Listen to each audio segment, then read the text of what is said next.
Have you ever wondered what happens to all those newspapers, cans, and cardboard boxes you so diligently recycle? In many cases, it could just be thrown in the trash along with everything else. In today's video, we're going to cover what some are calling the end of recycling as we know it.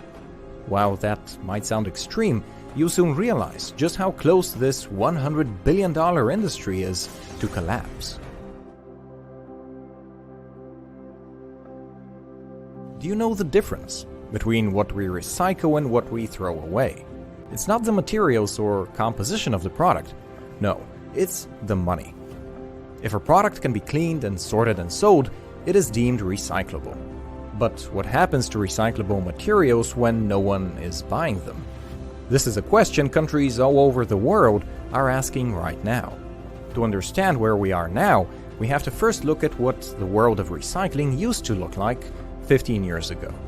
In the early 2000s, the Western world was just starting to come on board with recycling, with people diligently sorting their trash into different components.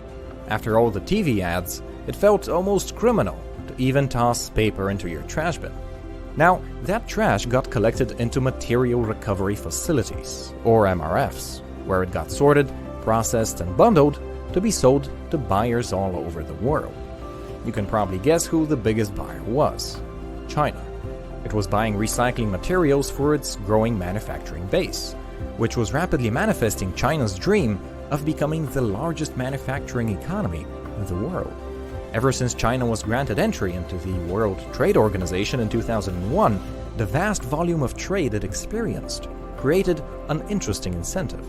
China was exporting goods, and empty Chinese shipping containers were filling up across the docks of the world.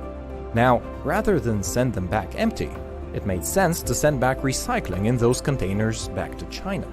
The supply of empty containers was so great that it was actually cheaper to send recycling from Los Angeles to China than to nearby